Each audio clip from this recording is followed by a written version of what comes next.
What's up, everybody? Welcome to the Horror Heads podcast. I am Rich Mallory here with my co-host Jerry Lorenko.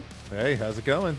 It's going all right. You can follow us on Instagram at Horror Heads Podcast. Email us your love and hate to horrorheadspodcast@gmail.com. You could listen to this anywhere podcasts are available. You could also watch the video on YouTube. Like, subscribe, do all of the things. Like us on every platform. Subscribe on every platform. We want all the listens and all of that advertising money. So tonight we are going to talk about Scream 5 and Scream 6. And the reason why we're going to talk about those is because the trailer for Scream 7 just dropped. So we figured, yeah, why not? Let's talk about those movies. There hasn't been much else coming out that's really noteworthy. I did I watched I did watch a couple of new films. First I tried to watch Black Phone 2. Oh, yeah, tell me about that. Yeah, I was talking to you about it last night. So again, I wasn't a big fan of Black Phone 1, but I was bored and like, let me try and watch this movie. It's very different than Black Phone 1. It's very artistic, I would say, and it feels a lot more similar to Sinister, which I believe is the director's other film. And what I mean by that is there's a lot of like dream sequences that are shot kind of the same way as like those videotapes in Sinister were. And it's got a creepy vibe to it. I would say the big difference, though, it's like Sinister focused on Ethan Hawke, which he's a really good actor, and this focuses on two kids, which are kind of annoying, and not that interesting. And what I will say is, I can't really give my overall opinion of the movie because I did bail. I didn't finish it, but I would say the first hour could have easily been 15 minutes. Wow. Because it doesn't like there's nothing. The same thing keeps repeating. Like she keeps having the same kind of dream over and over and over again. And then finally, the hour mark is when it starts kind of picking up. But by that point, I was already kind of checked out. And I'm like, you know what? I don't even really care how this ends. I kind of bailed and turned it off. So maybe it gets better. But when I was like, oh, there's another 50 minutes left of this, I was like, I don't care. So bailed on that. I did also watch the new Guillermo del Toro Frankenstein Oh God, movie really? That on was like Netflix. 2 hours and 40 minutes. It's a long fucking movie, but so like here's the thing. The cinematography is amazing, right? It's Guillermo del Toro. Looks Yeah. beautiful. Acting's really good. It is long. And I think I went into it expecting it. I don't know what I was expecting, but I was thinking like, oh, well, they did Nosferatu, and that was like a quote unquote like sexy kind of Yeah, gothic movie. it's all right. And I was expecting this to be like sexy and like just more like that. It's not. Oh man. It's very true to the book. From what I remember of the book, and I read the book a long time ago, and I think it follows that pretty much to a T. So you're getting the exact story of Frankenstein. So if you look at it that way, it's a very well done version of Frankenstein. And I've honestly, I don't think I've ever seen a Frankenstein movie before. Like I've never even seen the classic. So this kind of follows the book. It's really well shot. It's well done. It's really sad though and depressing because you kind of feel really bad for Frankenstein, the monster. I mean, Yeah. the doctor's an asshole. Like he's a piece of shit. Like he's trying to like bang his brother's girl, who's Mia Goth. Wait, hold on. That's the real reason why I watched the movie. Was I watched it because Mia Goth is in it. That's why I watched it. I'm listening. Yeah. So yeah, he's basically a piece of shit that like just he creates this monster and then he like treats the monster like shit. And then he's finally like, you know what? I can't control this thing. I'm gonna kill it. So he tries to kill it, and then of course the monster like tries to become human and then gets revenge and all that stuff. But I thought it was good if you got like 3 hours to kill. I mean, so you're not for recommending you. it. I Okay. recommend it if like you want to watch a long movie and you're interested in Frankenstein. I'm slightly interested in Frankenstein. I was like slightly, I would Yeah, say. I'm surprised I got through it in one sitting, but I did, and again, it's Guillermo del Toro, so it's beautiful. The movie looks great. Yeah, I definitely watched the trailer, and I was about to click play on it, and then I saw the runtime, and I Yeah, was like doing the math, and I'm like, there's absolutely no way I could watch this like during the week. So that didn't work out for me. I didn't watch that. I So one almost thing watched I Black will Phone. say, so one thing I will say about the Frankenstein movie though is the way it's structured.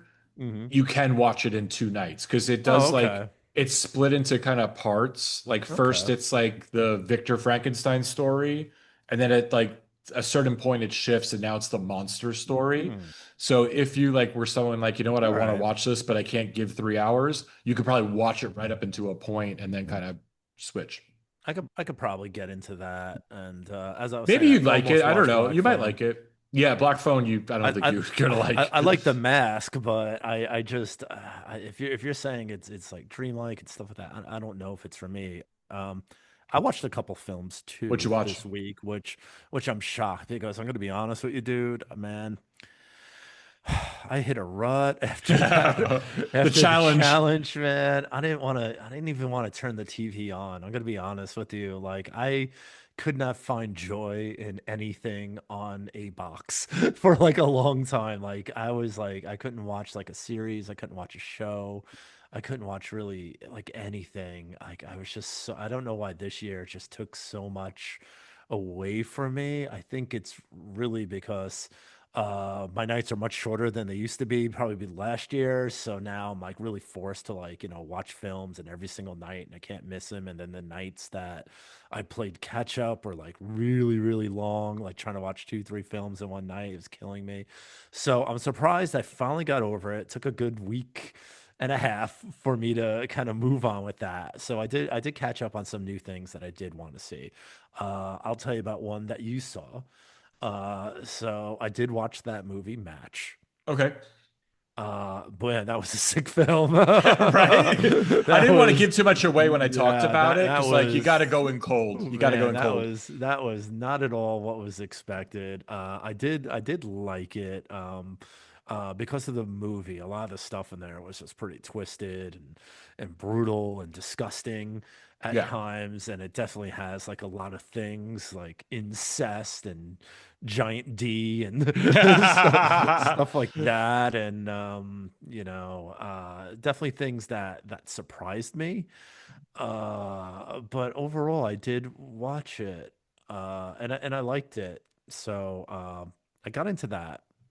Yeah, Surprised. that was one that I did not think I was gonna like, and I didn't really know anything about it. And then I was like just shocked by the turn it took. Yeah. And I was like, oh, okay. And then it takes like multiple turns where you're like, it just gets more and more fucked up. And like It's again, it's not a good movie, but I watched it and was entertained by it. It's different. yeah. I mean it's definitely like a catfish at like the worst nightmare that you could ever have. And again, it's super super twisted. Yeah. Went in so many directions I didn't think it would go in. But yeah, I mean, would I watch it again? Probably not, just because I didn't like the content, I guess. Yeah. It's gross. But Yeah. I thought it was a really original story and definitely something that I wasn't expecting and probably haven't seen anything too similar probably ever. It was modern, but yet it kind of tapped into a lot of things that I have seen before, but it had that twist. So it was good. I mean, I think a lot of people would like it. A lot of people like gross shit. I don't, you know. Yeah. It's like you like horror movies, but yeah, I do. But I just don't like gross shit. You know what I'm saying? I mean, like I like bloody, gory shit. I just don't like gross shit. You Yeah. know. Yeah. It's gross. Yeah.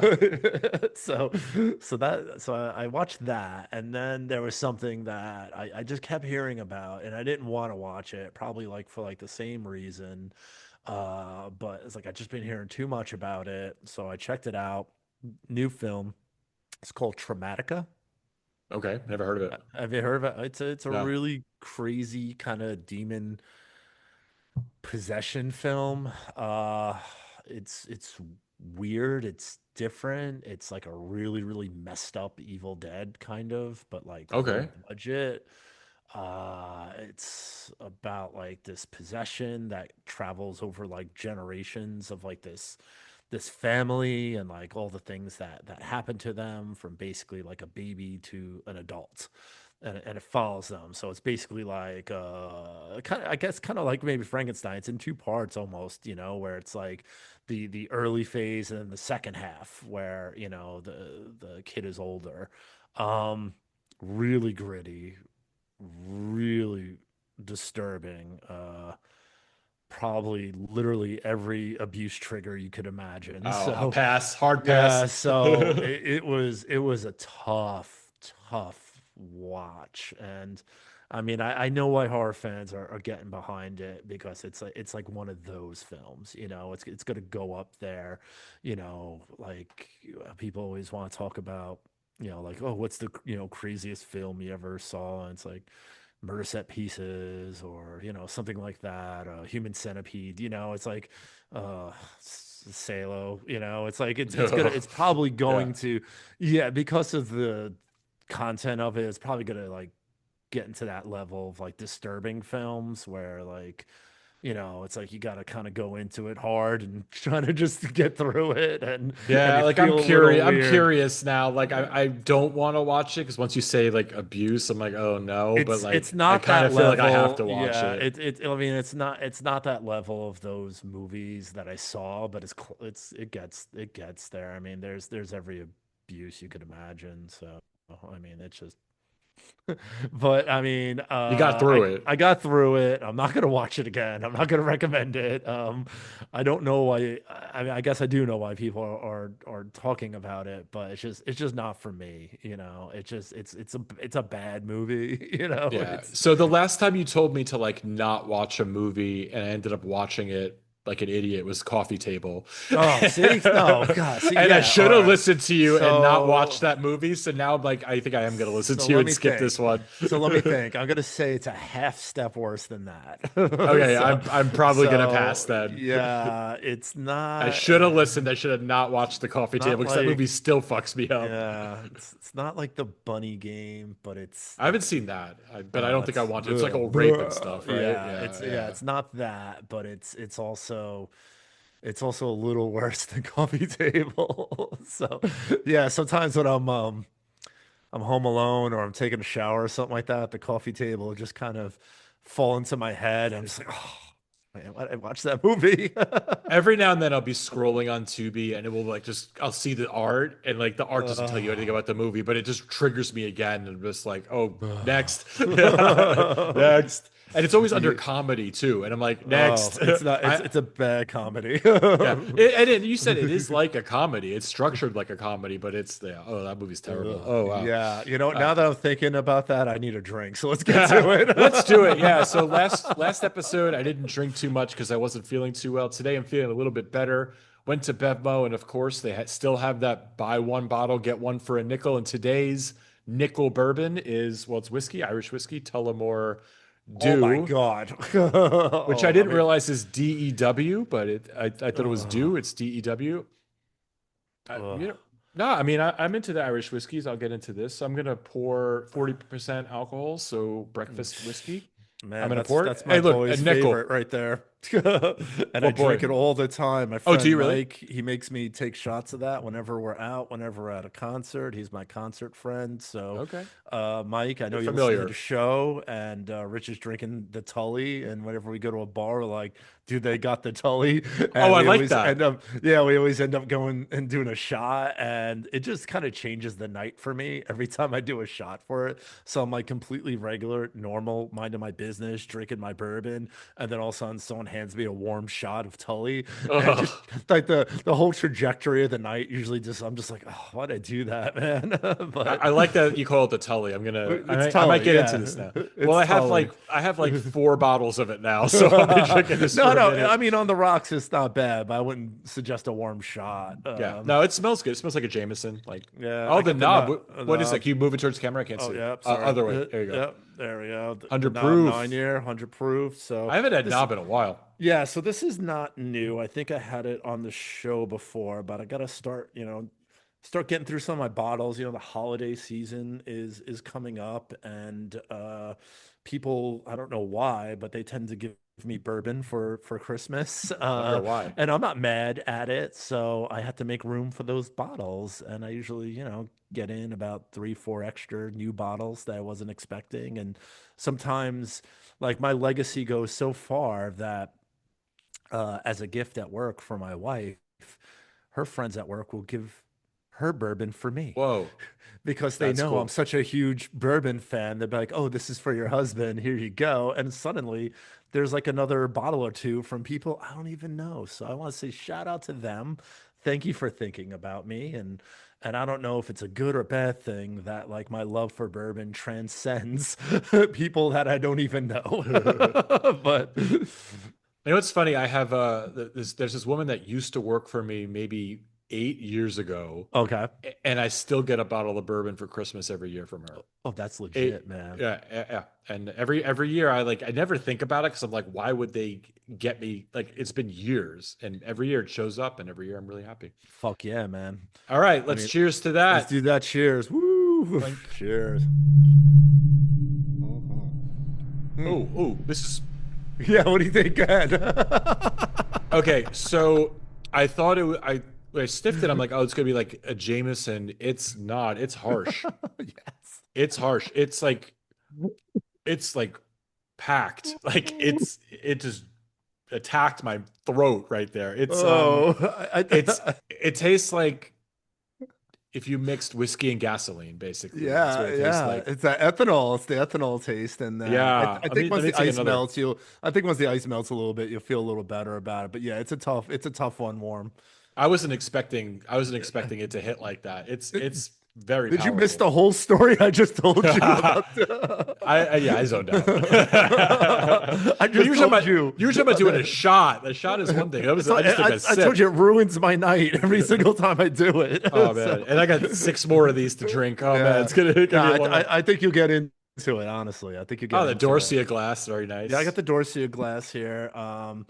This is pretty good. I mean, the Knob Creek, Look it at the packs a color. Can you punch. put it more in front of the camera? Yeah, there we There you go. go. There we It's a go. nice It's like a dark nice color compared to dark. mine. Yeah, I mean, it's woodsy. It's dark. It's aged 9 years. It has a lot of wood flavors in here. Let me. I mean, it's not the most flavorful. I mean, right at the end, there's a little bit of corn, but I'd say it's like an Oh, unsweetened kind of that's corn. interesting. Yeah, like a little bit of unsweetened taste. A lot of burn, a lot of 100 long proof, burn, yeah. a Yeah. long burn. It's still burning. But it's a classic for me. I like Knob Creek. It was probably one of the first ones I ever tried. Yeah. Um, Same.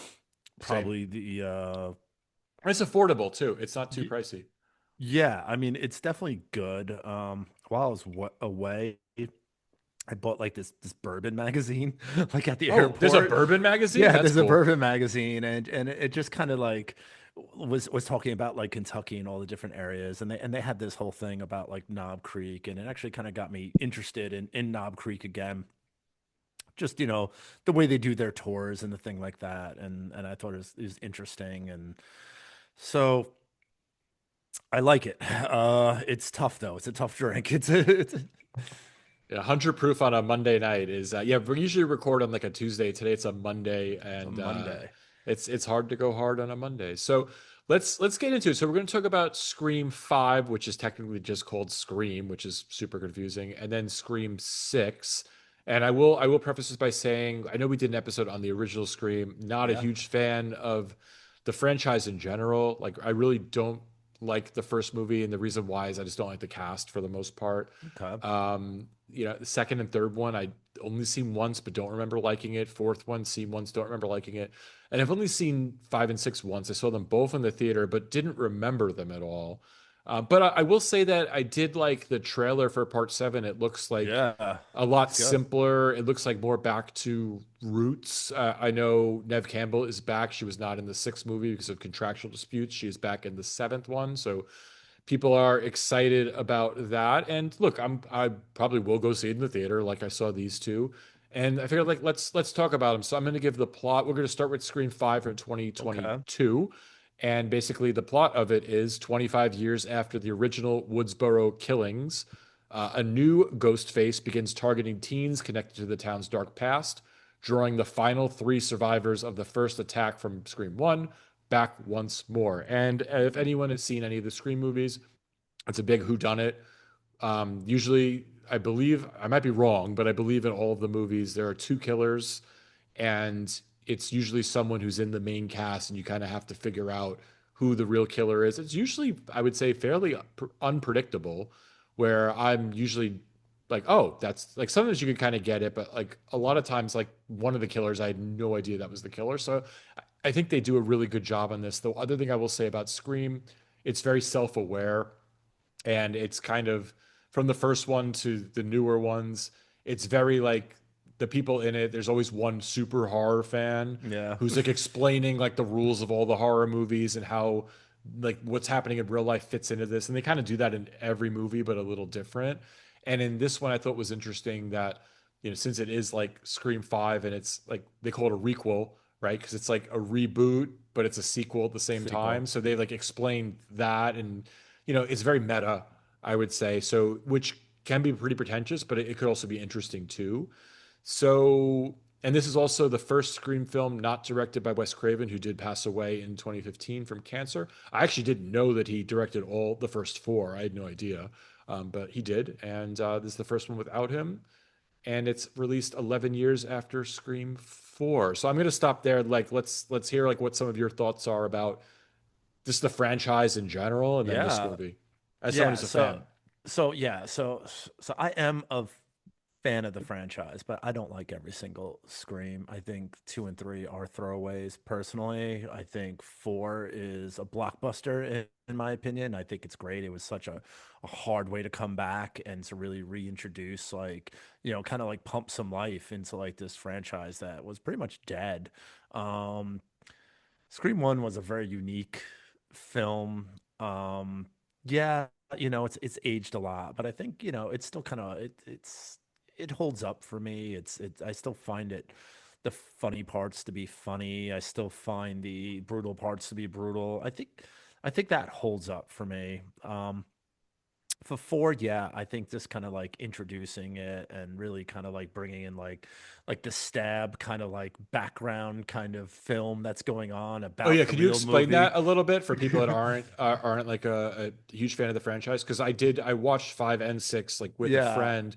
I watched it with a friend who'd only seen the first one, so like they were kind of confused by the whole stab thing. So like, can you explain Yeah, that? so Stab is basically the film that was made that was kind of like based on a true story of the Scream, the original Scream movies. So you have like all the characters, so you have like a Sidney Prescott, you have a Tatum Riley, you got a Deputy Do, and all those people.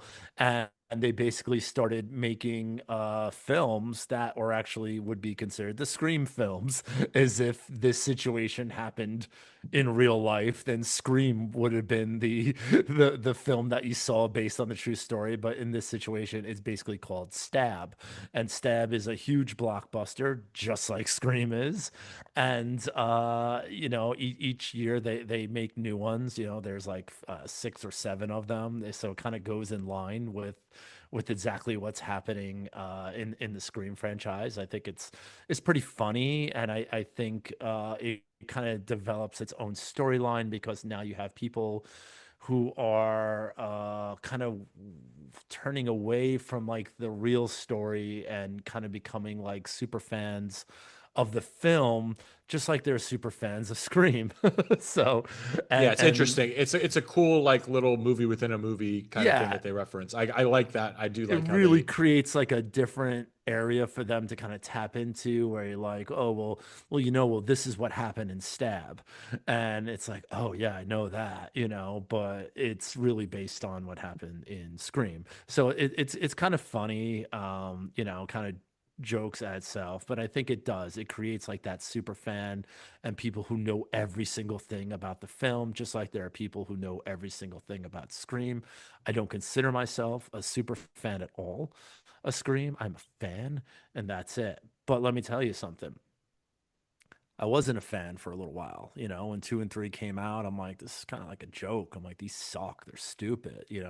Even though Sarah Michelle Gellar was in one of them, and I was like a huge fan of hers at the time, but it just didn't hold up. And I didn't watch part four until after I saw part five because Same, that's how much I actually. gave up. Same. Yeah. I gave up. I gave up on the entire franchise. And then one night, flipping through channels, I've cable still, don't judge me. I have cable and it was just on. And I'm like, it's all right. It's pretty Yeah. good. and ended up watching it. And just like cable, they play the same shit like all month long. So every time you basically turn the TV, it's on. So I ended up watching it like, one or two times. I'm like, wow, that was kind of good. I kind of liked this one. I'm like, you know what? Maybe I should go and check out part four because something has been happening that I don't know about. And I think they did a pretty good job at five. I'm like, let me check out four. So I did watch four. I liked it. I thought it was I thought it was really good. I just, the way they kind of like, it just, it felt different. It didn't feel as funny. It felt darker. It was definitely, they upped It's like the pretty gory. brutality. Yeah, Yeah. they really upped the brutality. And then that brings us to five, where they're basically introducing a whole new cast of young characters to basically take the place of the old cast, the legacy characters, which is definitely the rule of the requel. So you have to have new characters, but you have to base some of your storyline on what happened in the past with the legacy characters, and that's exactly what they do here. So I think it's quite brilliant how they built so much off of like what was going on in the past to kind of create this uniquely new film.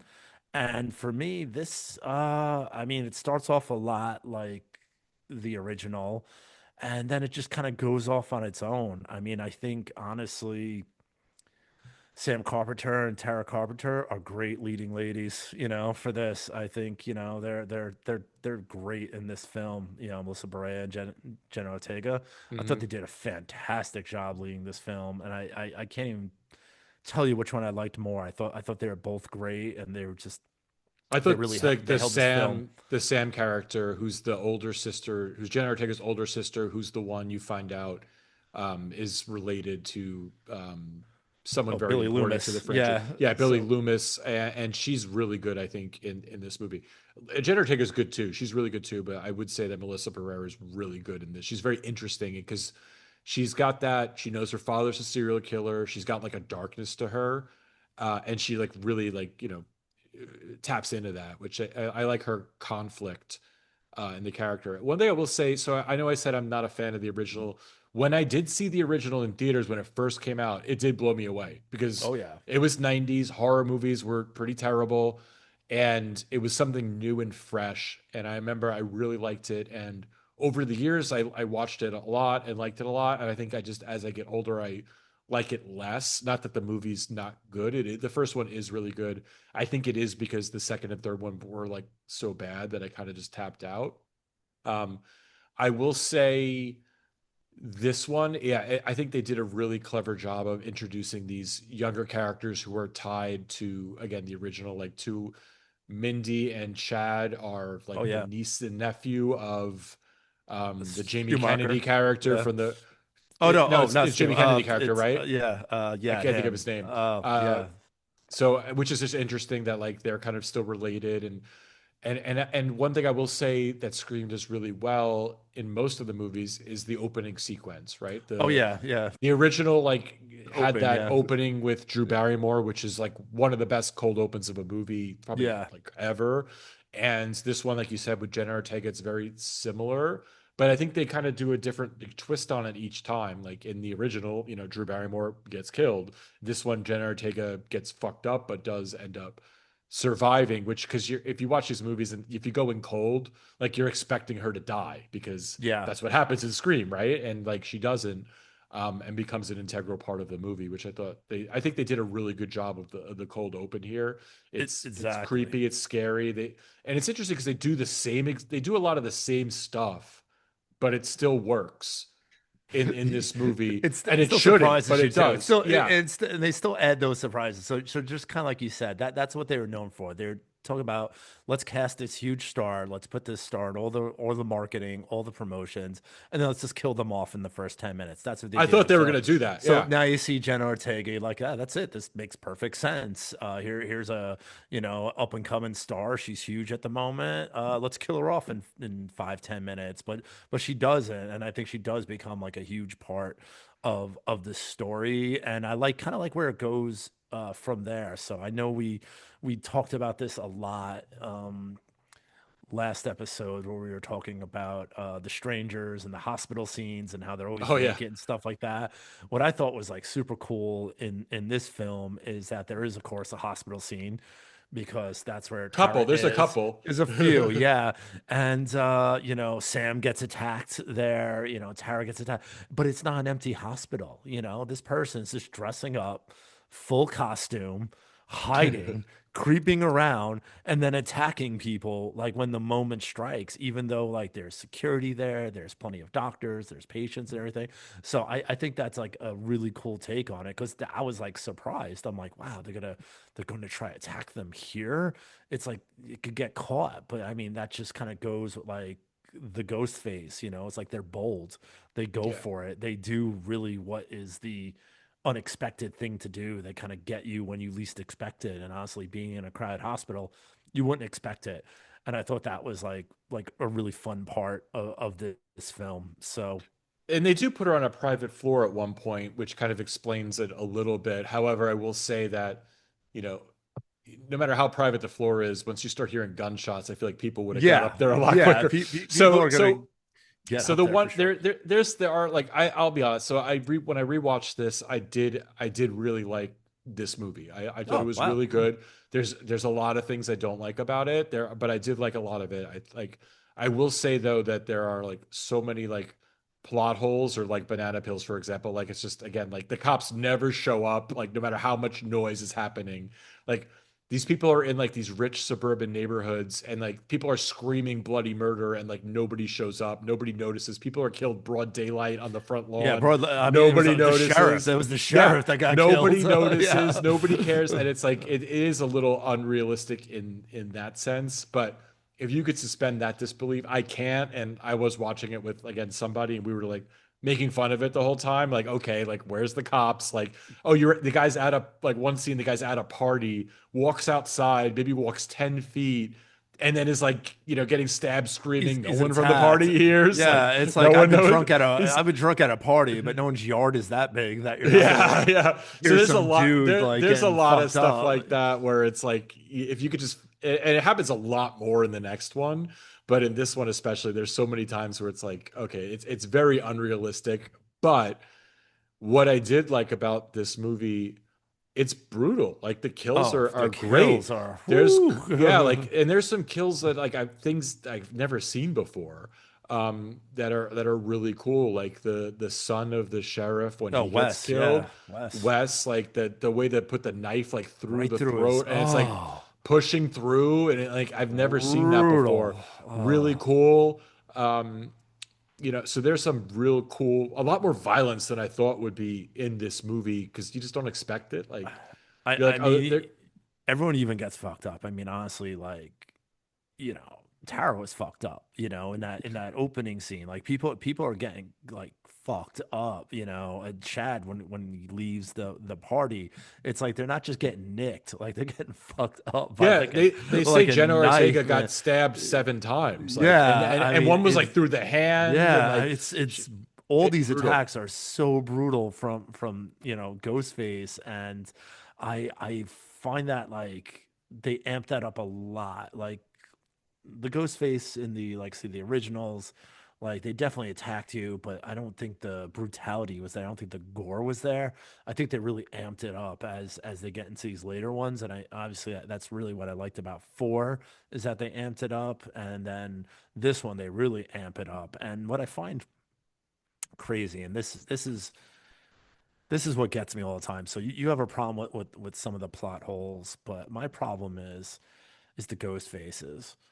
It's like I never seen people so dedicated, no matter what their reason is for going after whoever their target is. Why are they so motivated? Like these are normally young people, they're kids and stuff like that, and they're attacking someone out of revenge or for whatever storyline they're trying to follow. But then someone pulls out a gun and like they don't run.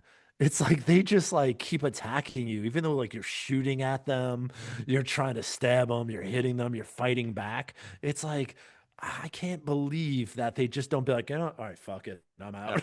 Well, So- especially in this one, like in the first one, they explain it like pretty well, and you're like, you get why Skeet Ulrich is like determined to do all of this shit. In this one, I'm not going to spoil who the two Mm. killers are because like this movie's still pretty recent, and but like their motivation is like kind of ridiculous. Like, Yeah, it's and thin. it's very thin. Like why they would be so other than maybe they're just crazy, but like it seems like they did a lot of work to kind of get to this point. So this the way they explain this one, it's like, oh, okay, like I guess like Yeah, that was a bit of it a was very loose. banana peel. I thought everything was good except for the motive. And then when you think about the motive, it's like, I mean, I don't think I'm spoiling everything by saying Dewey gets killed here. I mean, I think everyone knows that. We have to know that to move on with the storyline. Which Dewey was does awesome that they killed him. I thought that was yeah. super cool. I mean, they killed Dewey, who's now retired and living like, I guess a trailer park or something like that. And he does show up to kind of help out these new people, and he's beat up. He's beat up from all the past, Ghostface attacks. He could barely walk and stuff like that, but he's still an ex-cop, but I mean, this guy pulls out a gun and he starts like shooting at like the ghost faces. You would think they would just run off and be like, you know what, I'll come back maybe later, Yeah. like maybe a better time Tomorrow. where I won't get Yeah. killed. But it's like they're relentless, and they just, I mean, he had the gun, and he ends up getting killed. And I think, the, like it's either like they're relentless and you have to buy into that, or they're crazy. But it's like, I don't know, for me, it's just that's the part that's a little bit too unrealistic for me, because I'd be like, you know what? I'm in a costume. I'm fucking around over here. Someone's shooting at me. Maybe I'm in this a is not the time. hospital. Yeah, maybe now is not the time to like make my move. Maybe I'll wait till later. But I mean, I guess it wouldn't be much of a movie if it's more calculated. And I guess that just drives like the ghost face lore, is that no matter what, they're going to try to kill you and do whatever they have to do that. And if you're gonna put on that ghost face mask and attack someone, you have to be at that level, willing to do anything to basically get your victim. Yeah, and so like a lot of the fans were upset that they killed off Dewey, David Mm. Arquette, and for me that like actually really helped this movie out a lot because I will say my number one complaint about the Scream movies, and this one included, is that not enough people die. And Yeah. what I mean is like people will get fucked up and then at the very last scene, oh, they're Like, fine. I'm all right. Like which is yeah, and it's They it's show they up. Yeah. and it's really bad in the next one and we'll get to that a little bit later, but in this one especially like there's probably three characters that should totally have been killed and there's no reason for them to survive, but for whatever reason they decided like, oh, they're going to be fine, and they do that in like every movie. So the fact that they killed one of the core members, I thought was a pretty bold choice because they refuse to kill these characters off. So I thought that was a really cool move. And but I will say, speaking of like the ridiculousness of the plot holes, and I will say Jenna Ortega is like fucking a superhero.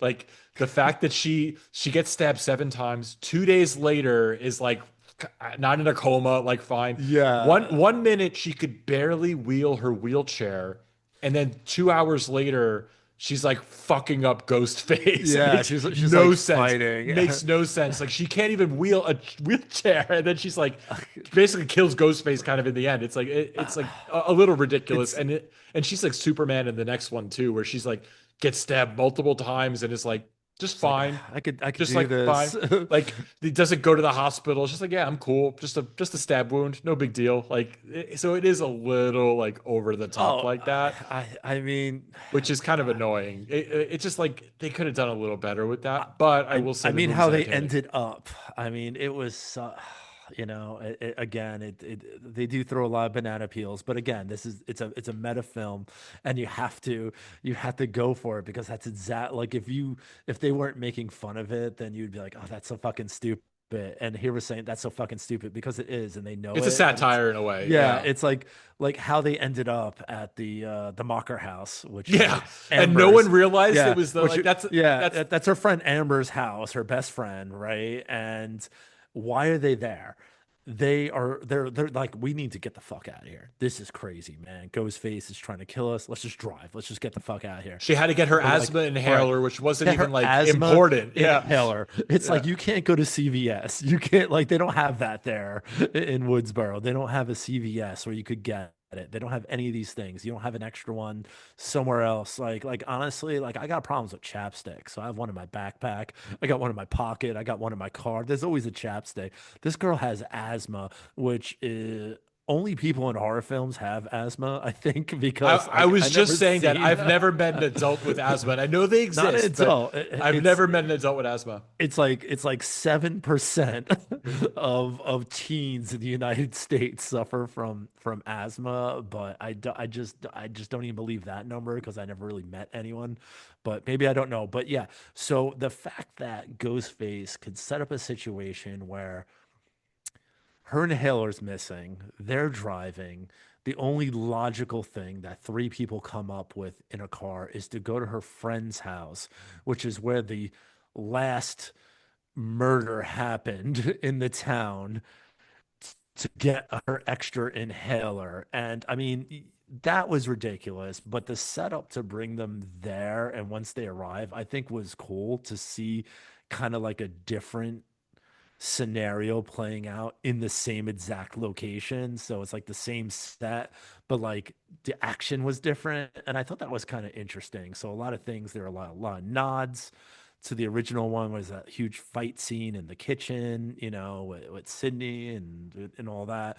The I thought girl that was watching the like, horror movie and yeah, then the the girl watching, killer's like right yeah. behind her, which was cool. I liked all those nods and to see it slightly different, but I mean the fact that they went there a little ridiculous. Yeah, I mean, two things I'll say. Number one, as soon as I see an asthma inhaler introduced in a horror movie, I'm annoyed because like I know exactly what's going to happen. It's going to be like this big thing that's going to happen towards the end. Obviously, this was interesting too. In this one, they never had the scene where she actually needed the asthma. She never needed it, So like it was an odd thing. And then in the next movie, it doesn't. There is no asthma inhaler. Yeah, So like she's clearly, cured, and clearly it she was didn't just like take a it after she MacGuffin. found Yeah, it. Yeah. yeah. Oh, It's just a what? plot of a MacGuffin. Oh, What you is never heard that? that term? No, It's tell me. like Hitchcock made this term, and basically it's like a plot device that gets you from point A to point B. So like I love it. whenever they introduce something that that like it's like, oh, how do we get them back at the house? Oh, we need an asthma inhaler. Like it's called a MacGuffin. I like that. So similar to a banana peel, but I like it. Kind of, yeah. Except Uh, it's always an object. It's like some oh, an object that, object. Got it. yeah, it's an object that gets you to, like from point A to point B. Well, I wish you Um, never told me that because now it's going to be a part of my speech and vocabulary going forward. So you're going to hear a lot of MacGuffins going on in the future because I think it's a great word. Yeah, yeah. So, but my other thing about that is like, okay, this is probably the most famous house in the town, right? Has to be. Yeah. It's that murder It's house, the and Amityville house. like Yeah, for I don't, sure. I get the feeling, and maybe I missed it early on. Nobody realized that it was the murder house until like the end of the movie. Like someone mentions, it, like, wait, that's Stu Macher's house. Like, how did they Yeah. not know this was the murder house? Like I would have been like, oh wow, and I think it's Mikey Madison's character, who I forgot she was in this. She's the one living Amber. there. Amber, she's the one living in the murder house. It's like no one like said like mentioned that. Oh, by the way, that isn't that weird that you live in the house where all this bad shit happened, and now it's happening again. Like, yeah, maybe you're a suspect. It Uh, just seemed odd that like they didn't talk about it more. Yeah, I guess that would have been too much of an indicator if they kind of told you all the details. So yeah, I think I see why they left it out, but at the same It's a time, pretty big deal. little ridiculous. And Like the if you same lived in thing. the Amityville Horror House, we're gonna be talking about it like Yeah, all the exactly. It's like, time. wait a minute, I recognize this. And if you're a super fan of the stab films, you'd be like, man, this house And it's only been looks 25 years, so it's not like it's really been like 100 familiar. years. Like it's pretty recent that, And they threw a party in Yeah. there, and Yeah. all the things Which that also, happened. why were they throwing a party? I forget like there was a reason, but it was a pretty stupid reason. Like all this bad shit's happening. Yeah, same thing. Yeah, same thing. Oh, it was Like a with memorial Scream. for Yeah, yeah, Wes. It was yeah. a memorial for, They always but like it, throw for like no really good foundation. It's like yeah. they're like they had a there's a curfew, so it's like, oh, let's throw a party. It's like your friend died, let's throw a party. Yeah, It's I like guess, yeah. none of It's those fine. Yeah, it's like none not of the those biggest people were deal. even at Wes's funeral. Yeah, they're at the party. They're at the party though. How come no one went to Wes's funeral? Poor guy. Poor Wes. Which I liked him. I'm a huge fan of him. I can't think of his name. He was in 13 Reasons. I can't think of his name. He does a lot of, he did another horror film too, that I really liked him in. I think he's a great actor. Wish he was one of the ones that lived at the end and they maybe got rid of some of these other people. Yeah. Let's see what else do I got on this. Yeah, I mean, look, other than that, it's, if you could just again suspend disbelief, try not to think too hard about it. It's entertaining, it's good, it's brutal, it's got a lot of good violence in it. I think the twist was interesting, even though it was a little flat. Again, they do the same final scene where it's like the killers could just kill them, but instead they decide to like talk for 20 minutes instead of actually killing them. And of course, that gives people enough time to get away. Um, but Yeah, other than that, I did like it. I liked it a lot more than I thought I would. it's like those old like comic book It's like like Batman, yeah, shows like Batman with the where the Joker Penguin. tells you The like his whole Joker is gonna plan. like it's gonna Yeah, talk 15 minutes and walk you through every single detail, and it's like, all right, thanks for letting me know that. Oh, and here's my friend who finally showed up, and he's gonna take care of this, and now we could go save everyone because you outlaid the plan for everyone. So yeah, yeah. yeah. I mean, through all that though, I'm gonna say this: it's a very entertaining film. I think it just added such a spark to this film, and to really move away from like the Sydney, the Gale, the Dewey, and all that, because they're tired now, and I don't even like when they're in the next one or anything. Like I think the direction for this franchise is to move on and keep these younger, fresh characters. It's just more exciting. It moves quicker, like hearing, But the you know, seventh one seems to like, and again, this is just a trailer. yeah, It it's a really seems trailer. to focus on Nev Campbell. I know they introduced her daughter as like another character, but she seems to be the main focus. I don't know if they just did that for fans because fans were kind of I think like they did pissed that it. she wasn't in the sixth one. Yeah, I think it's Um, probably going to be about her I hope daughter, is what so. I I hope so. guess. Yeah. And Ghostface looks super brutal in that one. And honestly, like listening to like David Arquette like mull through his lines, like, oh God, I can't, and um Yeah, look, and I hate the Gale Weathers character. Like I highly dislike that character. She's annoying. I don't like the Sydney character either. I do they're in this, like they're in it more than I would have liked, but they are limited in this movie. Gale Weathers is in the next one, and again, she's in it a bunch. I wish she was in it less, but me it's too. not like she's Yeah. probably maybe a third of the movie, like which is fine, but I wish she was in it less, but that's my opinion. I'm sure there's probably more people wanted her probably in it more than not. So because you have those fans, like the Halloween people that want Jamie Lee Curtis, and I'm over it. Like I'm like, no more Jamie Lee Curtis. Like let's give me something different. Yeah, and like they always say that it's like, is Halloween without Jamie Lee Curtis? And I'm gonna say this: yes, Yeah. it is. And I think Scream could be without these legacy characters, because I think they were great when they were young, and we felt the same way about them as we felt when we were young. And then young people watching the young characters now, they're like, oh, I like these characters, but watching these old characters, like, oh my God, they're so like boring and played out. And like honestly, I'm watching them too for this many years, and I'm like, God, they're boring. They're played out, Yeah. So they could kill them. They could literally kill them all off, and I'm not gonna like. They did their part. They did their job. They moved the franchise. They passed the torch.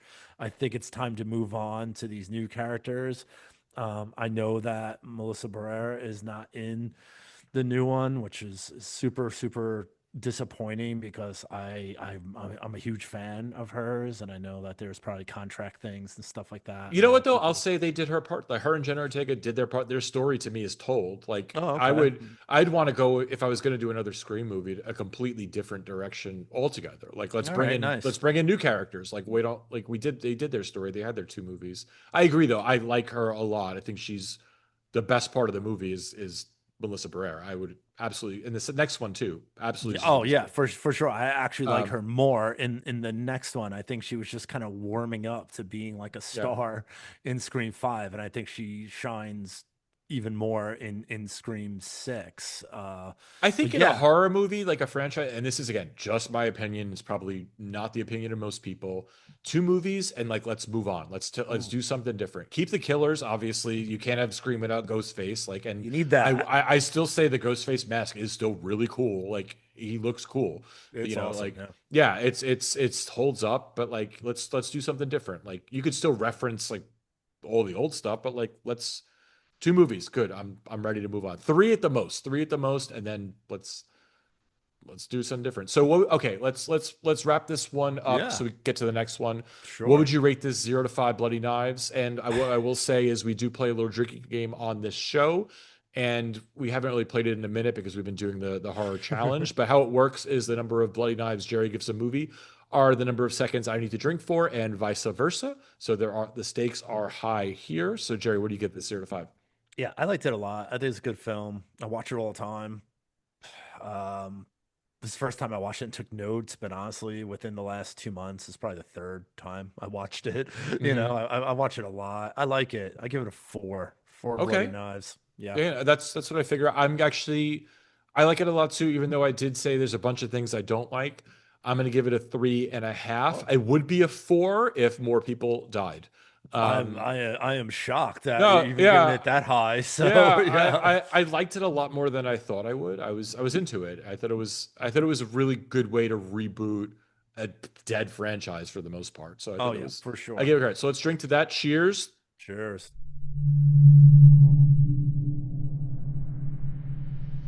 I'm gonna I'll definitely re-pour take a those little. 3.5 sips because it's been a while since I did it. So, Rich, I think I asked you a while ago about this. These Scream films, they have two directors, and that's The new like, ones, right? Yeah. yeah, the new ones. And I always ask, like, is there any sort of benefit of having two directors on a film set? And where did we land with that? Why do you think they went with two directors for like these next two films? I think it could be two things. One, these are just people that just work together for whatever reason, or two, they didn't trust one person. Mm. And one person like did most of the work and the other person was kind of just there just in case someone fucked up.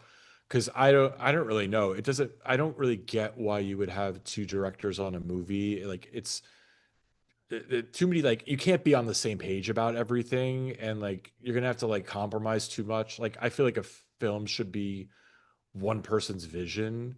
Now I know again these big studio movies, there's like 100 people at the studio that are like telling you what to do, and it's not really one person's movie anyway. But it just seems like annoying unless again they split it up where they did something where, okay, look, I'm gonna be the one that really works with the actors, and I want you to really work on Mm. making sure the shots are right. And they split it up that way because I will say directing is a lot. You're wearing a lot of different hats. Sometimes you don't have enough time to really work with the actors because you're busy doing all the other bullshit. So maybe they're doing that like where it's they split the duties some way versus like everybody like who says action who says cut, Yeah, like how do yeah. you like I don't know how you figure I, that out. And I, yeah, I guess someone has to be assigned. I looked into these guys a little bit because honestly, I didn't know too much about them. It is what is Matt Bettinelli? No, is that their names? I can't think of their Matt names. Benelli Olpin and Tyler Gillette, I'm assuming is how you Tyler say it. Gillette. Yeah, Tyler Look, Gillette or also on this Gillette. movie, like I'm looking at Scream 6 right now. There's three writers, which also seems Oh, like too much, like which seems means like like too many too many cooks in the cooks. kitchen. Yeah, Yeah. which shows in this movie, in part 6 when we get to it. But yeah, I don't really see the benefit. Like I don't Well, want to. I like so my very first film I did co-direct with somebody, mhm. and luckily for me, they didn't really you know. I basically was kind of running the show for a lot of the part. They did kind of take over on certain things. Like it was a female director, and like it was my first time doing movies with a lot of love scenes, and it was helpful for them to kind of Oh, really work with the yeah, actresses there because for sure. they probably got a different performance than I would have Yeah. got. So like it was appreciated for that. And look, also sometimes you do like maybe you do want to get someone's opinion, like what do you think about this, and that's helpful. But I will feel like it could easily get like where you're stepping on each other's toes, and it's a lot. I wouldn't ever do it again. And it's funny, like someone reached out to me and they wanted to like co-direct a new Maydroid movie with me, and I was like, why would I do it with you? Like, not that you're not like you could be amazing, but like I it's mean, I, George Orwell cult classic. So why do you need yeah, anyone fucking with that? yeah, like I needs to be my vision if it's gonna be if my name's gonna be on it. Like, I don't want it to be Yeah, like because then it's like I don't want to be like, well, that part sucked. Oh yeah, that was his fault. that was his fault. Yeah, the main point. Yeah, no, I feel Like I'd rather take all of the credit, all of the blame, like all the blame. all on me if So, it fucked up.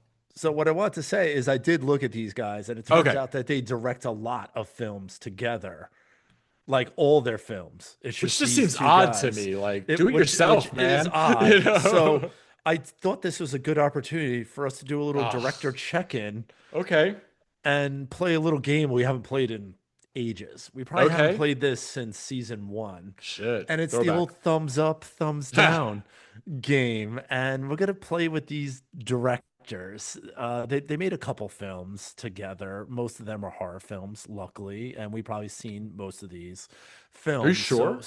yeah, yeah, yeah. I don't know if I have. Yeah, no, you have. Okay, You okay. have. So I figure we played this game, which we haven't played in a while. So thumbs up, thumbs down. I'm just gonna ask you um the film. And if you say thumbs up, I'm gonna drink. If you say thumbs Okay. down, you're gonna drink. And if you didn't see it, you're gonna drink. Fuck. I'm actually on on my IMDb right now, and I'm like, I don't think I've seen that many movies, but okay, let's maybe I'm missing one. Here we go. I'll start. I'll start off pretty easy. So they did a movie called Ready or Not. Actually, hold on a second. Can you do that again? You're cutting out. Sorry. Perfect. Okay. They did a film called Ready or Not. I think you've probably seen that, right? So No, I've never oh, seen you it. have it. Yeah. All right. So then you got to take a sip. Did you Okay. see it? Yeah, I did. Yeah, that was a Is it good good? movie. Because it didn't look very good to me. It's okay. I mean, I guess I'll do it too. I would give it a thumbs up. That means I have to drink, right? Yes. So I give it a thumbs up because You I know what liked though? it. I didn't drink much on the last episode, so I'll take my Okay, lumps. all right. They directed a segment in Southbound, so I don't know exactly which one it was, but you could just give it a thumbs up or thumbs down overall. What you're thinking about the Okay, hold entire on. Southbound. I feel like I've seen that's an that was that. anthology. Yeah, yeah, it's a good one. I Yeah. think I watched it for the challenge last year. I Yeah, liked yeah, it. it's a I good liked one. it. Yeah. Thumbs Okay, up. so Thumbs thumbs up. up. All right. All right. So I don't know if you saw this one. It's called Devil's Due. Nope. That's Okay, me so you got a drinking. drink. All Did you right. see it? No, I did not. So I'm gonna take a sip too. Here's one called Abigail. I liked Abigail. Thumbs up. Thumbs up. And I was I'm giving it shocked I liked I'm giving it a Abigail. thumbs up too. So we're both taking a sip here. Oh, thumbs down. We don't drink. Okay. Thumbs down thumbs down. I would thumbs up the other person drinks. Got it. So Got all it. right. Yeah, all right. So I mean we could do Scream 5. I think we both gave that a Thumbs up. thumbs up. And there's one more, but I'm not going to do it to the end because that's going to be Scream 6, and I'm not quite sure how we feel about that yet. And I don't want to ruin the anticipation of what's about to happen as we move to Scream 6. So that was a quick Okay, that's director's nice and easy. check in there. We haven't done that in a long time. We usually do it for like major directors, like Well, you know Wes what? Craven, John Since Carpenter. we're playing games, let's do it with Wes Craven. Oh boy, I don't have his list in I got front it of right me. here. You got it. I will I'm not absolutely gonna do it. do I'm not gonna do all of them Oh, because like he's got tons of he films. probably has 10. Are they all horror? Probably Uh, not, he's got right? 31 films. So as director, Let's do 10 max. I'm gonna do five. I'm gonna do five. Hold on, let me just get the All right. director ones up. So, Okay. I'm gonna skip the remember, Scream ones because we already talked about yep. those. People Under the Stairs. Thumbs down. I have to drink. Thumbs down. Okay. Deadly Friend. You saw it. I did not. So I don't know what you're going to give it, but I have to drink because I didn't see it. Thumbs down. Mm. So you drink because you gave it a thumbs down. It's not helping Yeah. you at all. Last House on the Left. Do I like that though? That's a tough Oh, one. I don't know if I I do or not. I It's don't know if I tough. would say. I'm just gonna take the sip for that one because, like, I can't say I like the film, but it's a good film. I'm in I the can't. middle. I'm split Yeah, on it. Yeah. It's like look, it's a one of those like, movies that's like a kind of like quote unquote groundbreaking kind of movie for the yeah, time, but it's hard to like. Okay, it's hard to like. Hills Have Eyes. I don't like it. I'm Thumbs not a huge down. fan of it either. Yeah. Mm. Why don't you find some movies Okay, that give two we? more. I'll give you two more. Uh, Shocker. I like it. I know you do. So I'm And not I give it a drinking for thumbs that, but down. you got to drink. Oh All man, so right. you got to take 2 sips of that one because I Oh, gave it a thumbs. I give it a thumbs up. all right. Last one I'm gonna give it, and he's got a Okay. lot more. I'm gonna give one more. Okay. Um, The Serpent and the Rainbow. I don't remember it enough, so I'm gonna say I didn't see it, so I have to drink. And I actually love that movie. I'm gonna give it a thumbs up. Mm. So I gotta take 2 sips. Yeah. Falls apart in the end, but I do like that movie a lot. Go. All right, so that was two rounds of the thumbs up, thumbs down drinking game. And I I give that. thumbs up. Yeah, I see why we haven't played it since season one because I had a lot of sips. All right, so Oh, let's get into Scream 6 from what? Okay. 2023. So this takes place a year or so after the events of Scream 5. The plot is after surviving the latest Woodsboro murders, that being Scream 5, a group of teens move to New York City hoping for a fresh start, only to find a new killer picking up where the last Ghostface killer left off. Scream takes Manhattan, and I will say it's just like every like 90s teen TV show that like they all like the whole group ends up moving to New York City. Like it's not just like one person goes off to college, like they all end up going to the same place. And I thought it was like, I think New York City's a cool setting, so I'm not mad at that. Love it. I do think it is kind of like, odd that like all of these people, like, why would they move there? Like, like they moved from California all the way to New York City after surviving a horrific murder. Like it just seemed like an odd thing. Look, the two main characters, Jenna Ortega and her older sister, are coping with the trauma in different ways. Jenna Ortega seems completely fine. Yeah. Sam is, not doing too well. She's been in therapy for 6 months and, hasn't told the therapist until today the reason why she's in therapy, which I thought was odd. This movie, okay, it has a lot of the same violence as the first movie, so it is pretty brutal and graphic. The plot holes are like triple in this. There's so much that is like ridiculous and doesn't make sense. It's probably one of the like most poorly written of the Scream films, I will say. It's like, and I think we just said that there's three writers on this. You could tell because this like the script is a fucking mess in Yeah. this No one movie. read what the other person wrote for sure. Yeah, and I'm not gonna say yet that it's a bad movie or a bad film. Like it is like enjoyable, it is entertaining, but it is really poorly written. They do bring back Hayden Panettiere from Scream Yeah. 4, That which was great. again I had seen this before I saw Scream 4, so I had no idea really anything about her character. It is yeah, this is a very odd. It's a very odd movie. It feels very different than the other Scream movies, and I think you could see that right from the opening scene, which has a very different opening scene where a woman is waiting for her date at the bar. He can't find the bar for whatever reason, so some for because this He's would happen. transplant. He's a New York Yeah, transplant. He don't know where he the fuck can't. he's going. No, that's fine. It's fine that he can't find the bar. But what's ridiculous is like this woman like will wander into a dark alleyway to try Yeah. to find this guy that she clearly does. Like he's like, "Oh, I'm in the alleyway. Can't you see me?" No, I'm just gonna walk 20 feet more into the alley. See, It's absolutely ridiculous. Like it. The whole movie's like full of so like this would never happen kind of shit. I But I I want to talk about it. I think go that ahead. cold open is probably the best cold open out of all the screams because I Really mean, explain. oh my God, because I mean just the setting. I mean, you're at some downtown bar. It's Samara Weaving. She's clearly just kind of nervous, doing like this Tinder date kind of thing. The guy she's meeting clearly is not like a real New Yorker, so I can understand like why she would believe that maybe he got turned around Yeah, makes sense. and Yeah. didn't, you know. really know where he's going. So she does get lured outside. But she is a New Yorker and she She knows is better a than to New walk into Yorker, an alley.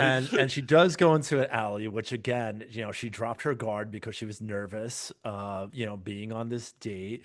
And it's clearly like, it's right before Halloween. I think it's the day before Which was cool. It was cool that they Halloween. did this right And before Halloween yeah, because the setting was super, super cool. And the art, like, you're not going to go down any block in New York City and it's going to be empty. I'll tell you that right right. now. There's not a block in New York City you could go down. So she Not had to at go like down that 8 o'clock alley. at night or Yeah, 7 o'clock at yeah. night. She had to go down that alley to get killed. And what I think was such a New York thing is that when she went down that alley, all of a sudden this dude pops out. He starts stabbing her. She starts screaming, and no one looks. Which And is that's just real. because That's how New New York would Yorkers be. don't Yeah. fucking get involved, man. Yeah. We like we're not we're not looking down alleys. We're not looking where someone's screaming over there. I'm going this way. Yeah.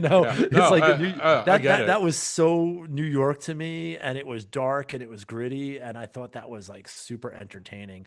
I liked it. I again, you had this huge actress, and she's killed off. We didn't know, is she going to be the new Tara? Was she going to be the new Sam? No, she's dead. She's done. She's out of the story, and they introduced something that I thought was really interesting. A guy practicing because he was a wannabe Ghostface. I Like thought that he was was, cool. he Yeah. wanted to be a Ghostface. He wanted to hit that level, and like, how do you get there? How do you get good at being a Ghostface? Like, Richie and Amber were in the last one. How do you get good at killing people? How do you do that? You got to practice. And I think this was just great, kind of show like the evolution of these people that get caught up in the film. They hear about these murders and they want to be a part of it. And I just thought it was a cool opening. So I'm gonna say it was a great opening. Okay. Yeah. I thought it was a little ridiculous, but You can look, disagree. It's yeah, absolutely fine. I It's disagree with actually you. one of my favorite parts. Okay, I disagree with you there, but that's completely fine. I think one thing this movie does too, a lot of it's again the ridiculousness, like how Ghostface can get into people's apartments and them not know. Like there's a scene where again they're all crammed in. I think Sam and Jen Ortega and a roommate live in this apartment building in New York City, and at some point Ghostface is in their Yeah, apartment it's and like a he two like bedroom. It's like kill 700 square like feet. yeah like how did he just happen to get into their apartment and like kill everybody Yeah. without anybody knowing? Like there's a few scenes like that which it's like it's just poorly Well, written. it It's it does just play into who the actual ghost face are, so clearly he would be allowed right. Maybe they there. let him in, but like it just Yeah. seems like how did nobody notice Yeah, yeah. that? I think you would notice like someone like like none of these are like houses. They're not big houses. They're not like Yeah, it's home a small invasion. apartment. Yeah. Like the whole concept of a home invasion film is you need that house, which is the setting, to be big enough where different things could happen and it's not going to affect like what's happening right next to you because you hear it. So here you have these tiny New York City apartments. If anything is happening, you're going to hear it. Like You're gonna know like what you're your you're roommate's you're you're doing. Like 6 feet away. yeah. You're 6 feet. There is no house. There are no doors. There are no hallways. There's nothing like that. It's a New York City apartment. So yeah, I thought that was pretty. Again, like maybe like they let him in the day before and he's been hiding in the closet the whole time. It's Wow, that's possible. Yeah, yeah, but maybe. it's possible, but it's But ridiculous. nobody opened up that closet door in like two Uh, days or something. I mean, it's just yeah.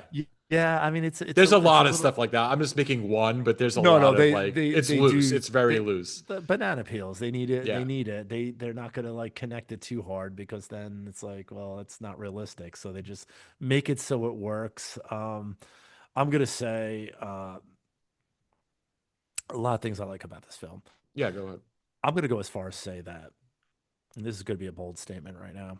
Oh shit. And I just played like two drinking games in a row. This is actually my favorite Scream film because I just Because it takes place in New love it. York or Yes, because it's yes. okay. I think it's gritty, the setting, the atmosphere. I think the brutality is ramped up. I think a lot of the situations they're in is super awesome. And I'm gonna tell you my favorite scene right now. My favorite scene is when Sam and Tara hear on the news that there was the killing of that guy Jason, and that there was a ghost face mask found. So right away, Sam's like, "We're getting out of here." Tara's like, I don't want to go, blah, blah, blah. So they walk outside and they get the call from Richie. And now they know things are going like in a Yeah. bad direction. And that now Ghostface is, onto them. And there's the voice. And they're all freaked out. And they're walking down like this New York street. And literally everyone on the street has a phone in their hand. Everyone's talking. So now you don't know who it is. And Yeah. then boom, Ghostface jumps out after them. They run around the corner into the bodega. And I love this scene. It's I a great think this scene. is I one of the agree. best I agree. scenes in Scream. Is this the bodega scene where they run in, they're screaming, and people are just like pissed off at them because that's how I am. I'm like, I'm trying to get a fucking sandwich here. What are you doing? Yeah. And it's like, no, someone's trying to kill us. Like, yeah, fuck you, man. I gotta get my coffee, and You know what's funny? I watched it with someone who's from LA, and they were saying like, "Oh my God, he should call the police." And I'm like, "He's not gonna call the police. I guarantee you, he was a shotgun under that because I know yeah, New York exactly. bodegas." You And he call the did. He police. did. Yeah, he I had the was like, shotgun. It's the same guy that is always behind the counter. He yeah, definitely has the shotgun. It's the same customers who are always going yeah. to be there. And I just thought that was great. Ghostface pops in. He looks raw in this one with the Agreed. weather mask, and the Well, I thought robe what they did looks was cool is sick. that they used Looks multiple really cool. different masks and Yeah. robes, right? They used one from each movie, which I thought was pretty cool. You Really get to see bringing all of them. relevance. Yeah, bringing relevance to the mask, the robe, who is wearing them. I mean, this is fandom at its best. And again, kind of like building that secondary story about like these people who are like getting caught up in the movie, getting caught up in the real life story. And they're going to be fans of the serial killers. There are going to be fans of the movie. And that's really like what this movie thrives on, is finding those people. And then when you call it out, you blatantly call it out, like this is the mask that a serial killer wore, there were probably a million people like, oh, I want that mask. you Yeah. know like you if you had a knife right here and it's like, oh, Jeffrey Dahmer had this knife, it would probably go for $1 million on eBay because everyone would want it. Why? I don't know, but that's how things are, and they work. This film works off of that. They work off of those super fans. They work off those feelings. And I just thought that was so cool that they bring a lot of relevance to the mask. They make the mask different. They make he looks tough. I mean, I think Ghostface looks really tough in this one.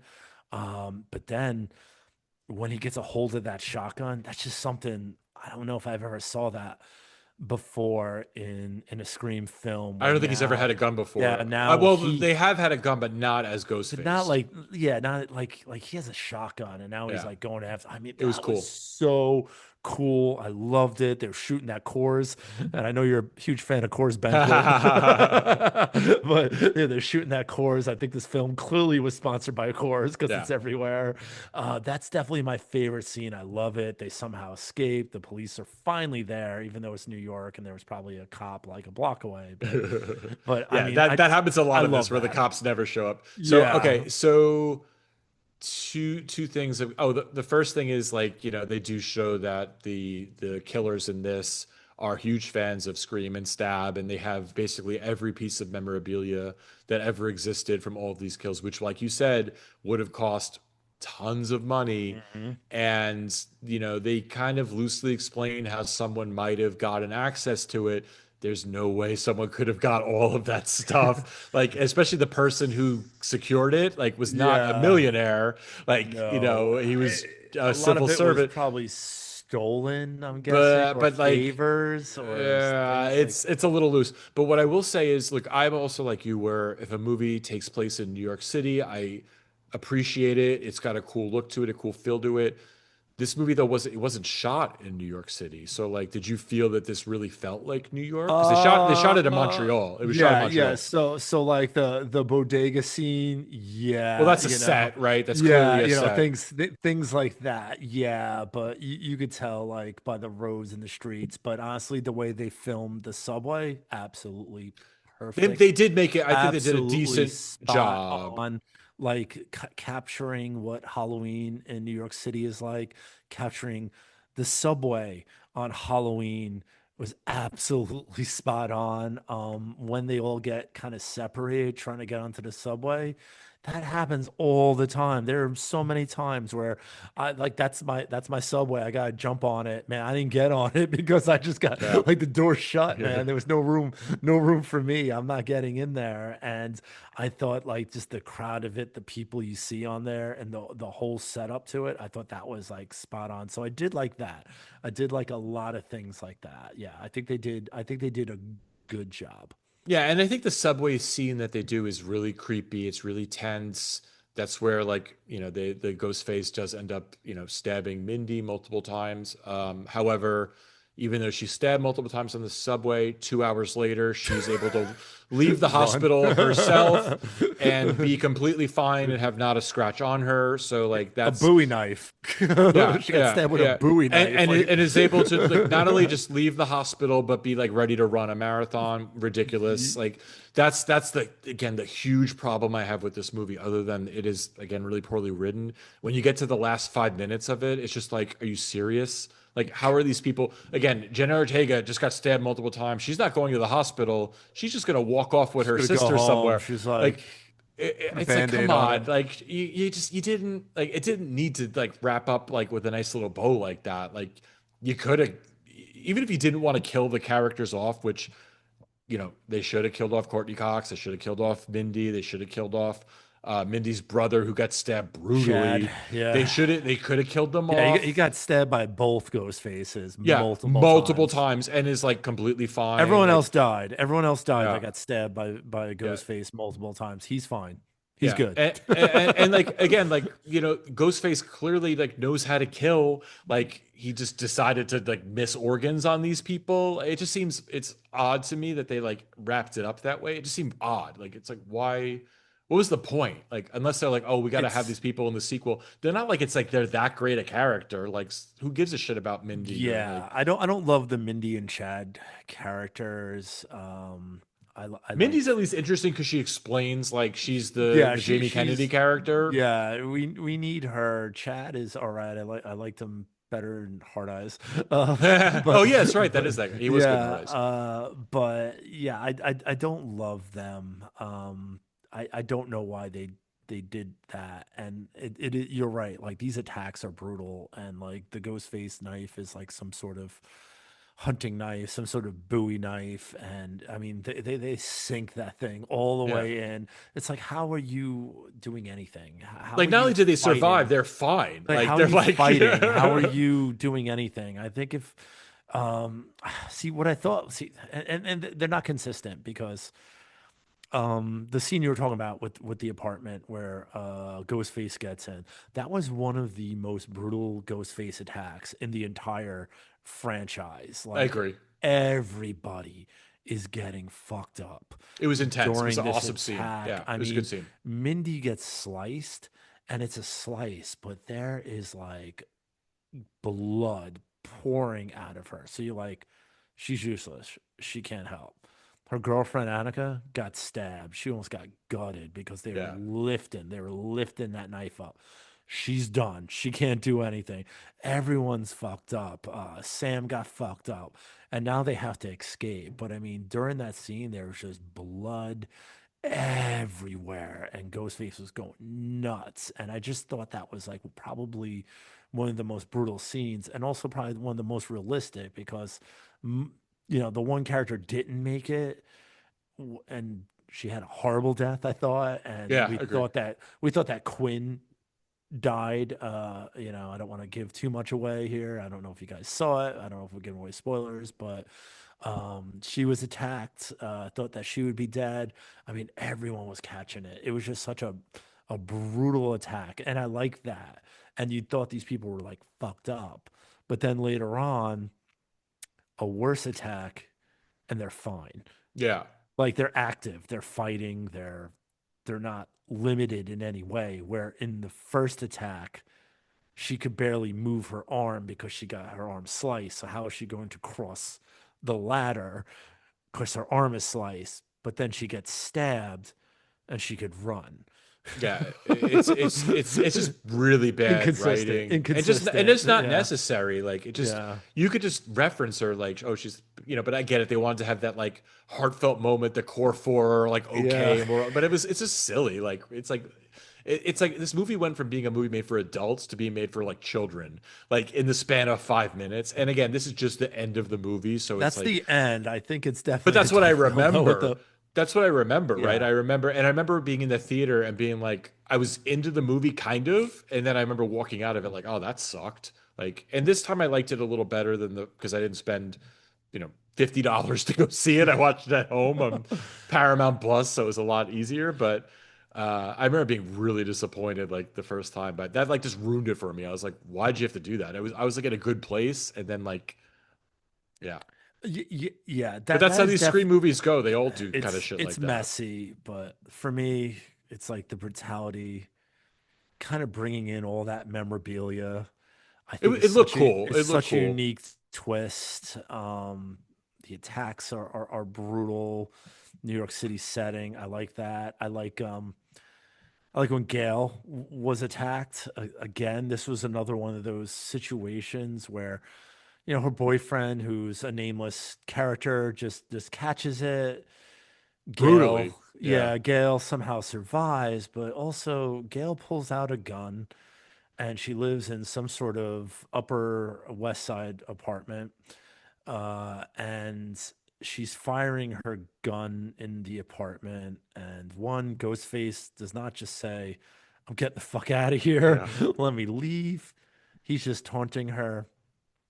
And that was another thing I'm going to talk about in 1 second is the I don't like the direction we went with that. I mean, my wife watched six with me, so I'll get to that in a second. But also, where it's like, they're shooting, no cops came. Where's the security Also, in like this Upper West Side who Upper comes West into the Side building? building? Fucking Jenna Ortega and her sister Yeah, barged through the door. yeah, They they never got would have got first. up. They They got never would have first. got into the elevator. Yeah. Like they would have not gotten past Yeah, the doorman. yeah. How do you get into there? You need to swipe a card to get up in Yeah, those they top never floors. would have, but Yeah, they were able to make but it. they And were then like, first. They were and the first. cops, they were first, and who was second? The paramedics. No cops. Paramedics, Cops cops. came after that. How did the paramedics even know to even be there? Like it just made no sense. Like It, cops that come, call that the paramedics. Like that's how it that works. was ridiculous. And I'm gonna tell you what the biggest problem I Yeah, had yeah. with this film, and it annoyed the shit out of me after the first time, which is right in the beginning of the film, the second time, the third time, the fourth time it happened to me.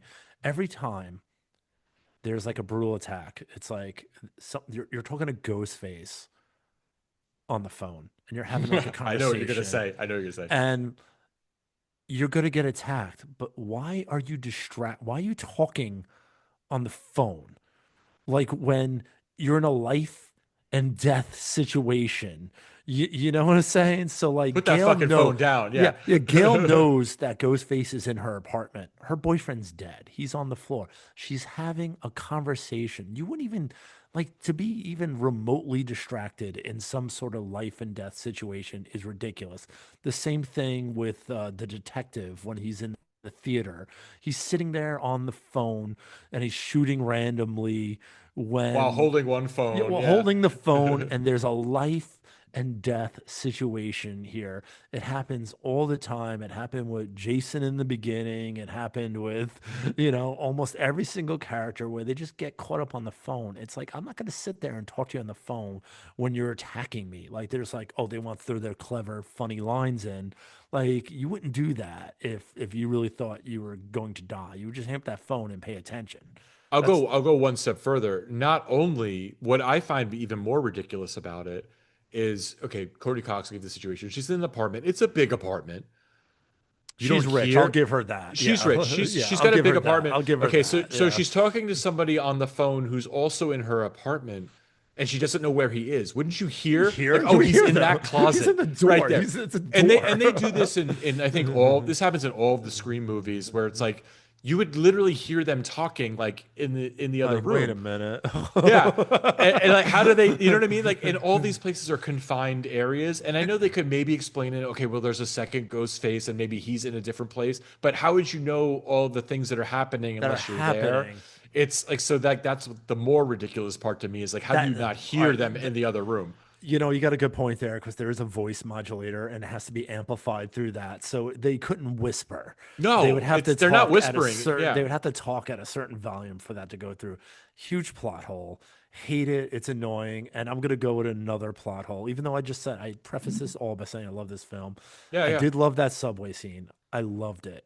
It But was a good how the scene. hell was there a ghost face on the same subway in the same car They as barely got on the Mindy? train. They Yeah. didn't like there was the chances I can't even calculate like what like I can't even fathom. It's I'm gonna say it's impossible. I mean, it's not plausible for that to happen, and you really have to like really forget a lot about reality to think that that's possible. That there is a ghost face that would know that one of them would miss a train. They have to get on the train before them, or at least at the same time, get in the same car, and then attack. Like On how around Halloween when it's around how insanely like it's crowded. it's impossible if you got Yeah. into the wrong car or if you got in the stop before because you knew like that like you got word that Mindy missed the train. Like you couldn't even move cars to get. I mean, it was just so like I was like, that's impossible. There's like a 5 minute window for that to actually happen. Like that person would have like it's impossible. I'm gonna say it's Yeah. impossible. I don't think it was even possible because we know that I don't want to give away any spoilers, but we know that there was only one ghost face that could have possibly have done that. And how would they get on that car? Like Yeah. that's all I'm It's saying. It's impossible. Yeah, so like you have to really either be in a mode where you're just like going to talk shit about this movie the whole time, which was the mode I was in when I watched it, which helped me like it. Like it helped me like it that I was watching it with somebody and we were literally just calling out every plot hole, every like ridiculous That's thing, and funny. that made it entertaining. You either need to have to do that or completely suspend all disbelief because That's what I do. the movies are all ridiculous, but they get more ridiculous, but this is like so over the top. I laugh at the issues that I think You are have to. It's ridiculous, but so I look, do. at the end of the day, it is a slasher movie. It tries to be a little more elevated, which it's kind of not really elevated, but it's a slasher movie. And I will say, for a slasher movie, it's probably better than most. And I'm Ooh. not saying I like love this movie. I I I like it was decent for me. I would say it was decent. I liked it more than I thought I would. This one is the longest Scream movie of the franchise. I Mm, feel like it did not need to be. It did drag a bit. I feel like yeah. they could have, and they could have easily cut and I say they cut a half hour every movie. They could have cut like 10, 15 minutes out of this. They could have cut a lot out of the theater. Yeah, Yeah, for it sure. does kind of the last act does take a Yeah, they while. could cut 10 minutes out of that theater for Yeah, sure. Yeah. because it does. It's not. I wouldn't say it gets into like final girl fatigue mode, but it does kind of like drag on a bit. Look, But it's look, close. Yeah. all that said, I did like it more than I thought I did. I didn't like it in the theater because I was pissed I spent money on it. At home, I liked it a little bit more. Do you have anything more to say about before we kind of wrap it up? No, And no, I think we're good on it, and I did say I do like this film, and I do yeah, watch it often, and it's I'd watch it definitely again. one of my favorites, and that's just for different reasons. I don't watch it for the plot. Yeah, I like the brutality, I like the setting, I like the atmosphere, I like a lot of the characters. I find it fun. I find it funny. It's just it's almost a comfort film for me. I think at this point I've watched it so many times. It'll probably be if I use that theme next year of horror comfort film, it might be my horror comfort film for really. next Yeah. year. Yeah, I watch it all the time. So okay, so scale of 0 to 5. What are you going to rate it? You gave the other one a Uh, 4. yeah, this is a top one for me. This is my favorite. So I'm giving it 4.5 because I What, you like like this it. one better I than the like other this. I one? love it. I love this. I love it, man. I love it. I'm just like, I do. I All do. right, look, you like I what you think, like. listen, I think, Melissa Brea, I think she really becomes like a hero in this I film. agree. I think Yeah, her she's character, good. but also her character is so much darker in this film. I do like her a lot. I like a lot of the little other stories going on. I like, the cute boy next door. I think he's kind of funny and an interesting character. And I like the monotonous stuff where they're sitting there and they're eating dinner and they're talking, and there's so many things that I like about this film. I watch it all the time, so 4.5. I'm sticking with it. It's really funny. So there's a scene early on where the therapist is like sitting Yeah, home in his Dr. Stone. pajamas. Yeah, Dr. Stone, he's drinking and like watching like horror movie. yeah, I love it. And you get the feeling that it's nighttime, but then he goes to the front door and it's like daytime, which was like shocking to me. And then I said out loud, I'm like, look at this guy. He's like just sitting home during the day, like drinking, watching horror movies. And my friend looked over at me and was like, what do you think we're fucking doing right now? And I was like, oh yeah, I'm like, this guy is me. I'm like, holy shit. It's 3 p.m. You're drinking, having a nice scotch and watching a Yeah, horror just watching film. a horror movie in my drawers. Like I'm like, holy shit, I'm Like you're I'm literally literally doing that. watching this right now. Yeah, Yeah. yeah. But it was funny. It's like, what the hell is going? I'm like, that's me. So Okay, so so it's real life. It's real life, yeah, dude. You yeah, have to yeah. appreciate that. I do. Okay, so look, I gave the other one 3.5. Yeah, three I and a half. definitely like this one a lot less just because it's really Ooh, sloppy. But look, it's entertaining. I wouldn't say I'm in the middle on it. I'm gonna give it a 2.5. wow, two and I'm a in the middle. half. But like that's probably better than I would give like a lot of other films. So it could be a 3 depending on my mood, but I'm staying with 2.5 today because All right. Well, I'll it take. just had to be a better written movie and just a little bit, just a little bit. Yeah. That the ending just pissed me off. But anyway, so that's mine. Let's The cheers happy to ending that. horror I don't love, but I loved everything else. So cheers to that. I'll take my 2.5. So I would say if I had to give it thumbs up or thumbs down, I'm kind of Yeah. in the middle, but like I'd probably go more thumbs up than thumbs down. Oh, So I'm gonna say thumbs up. I'm giving it a thumbs up too, so I got to So sit let's for cheers to that. that. And since we're here and I love Scream so All right. much, Okay. it's definitely, a great franchise and I'm a huge fan of it. I thought I would do something a little different today and bring something that we maybe haven't played in a little while. I brought back the nostalgia of the thumbs up and thumbs down. Wow, so And we're I doing a drinking thought, game now. I thought we were yeah, done. I was ready to wrap this no, shit no, up. no, we're not done yet. I thought we'd do random ass Oh, trivia with the with wheel? the Wheel of Death. Oh, fuck. I thought we were getting out of here, man. I'm looking at the clock. I'm like, all right, but you know so what? so I had a little problem with my wheel. So my dry erase marker was not a professional Expo marker, which is the finest brand of dry erase markers you could buy. I work for Expo. And Shout out, send us a case. shout out to Expo. And I had some bullshit Amazon crap that dried out on me. So I had to modify the wheel a Yeah, little fuck bit, Amazon. but I was able to get the wheel to Oh. work. And I just had to like put some tape on here and draw on the numbers Oh because I didn't shit. have a dry erase marker, and my dry erase markers from Expo are coming tomorrow. But I do have a wheel here, and it's not that bad. It's not the worst wheel. So what we So have what's here, the highest Rich. number? Because I can't see the blue So ones. so the highest one is 8. Okay, the blue And ones are hard to read. yeah, so the blue is only 2, which is The dark good. blue, I meant. The purple. The purple is 4 and 8. Okay, that Not one too I can't read. The bad. rest of them I could read. There's a 6 and there's a 7. So I thought we'd play a little random ass trivia about these Scream films that we watched, and I got some random ass questions about these films. So do you Okay, want I'm to not play? overly confident, but yeah, we'll I, I play. mean, I mean, we could just end the we could wrap it up right now. Let's just go, or we could play. Let's do it. Let's All do right, it. all I don't want to let our fans right. down. Our fans want drinking, so let's do some Okay, drinking. so I'm gonna spin the wheel first, so you know what you're dealing with. And as people who may not know the rules of random ass trivia, what's gonna happen is I'm gonna spin the wheel, and it's gonna land on a number. That number is the wager of sips that we have to take. I'm gonna ask a question. If Rich gets it right, I am responsible for taking those sips that show up on the wheel. If he gets it wrong, he's responsible for taking the sips on that wheel. So, what do you say we bring it to the old wheel Let's do it. Let's spin that fucker. and see where we end up? Here we go. Oh, look Okay. at that wheel spinning. Oh, dude, I'm hypnotized. Oh, six, Oh, six, dudes. This is a big one right off the bat. Six. And I don't oof. have that many questions because I Thank knew, God. it is Monday and it's already getting a little late. But I'm gonna I don't know about this question. We'll see. We'll see how it goes. All Okay. right. I I'm think you may. locking in. I think you may get it. So, all right. Thinking about Scream 6. Okay. Okay. So Jason is that wannabe Ghostface.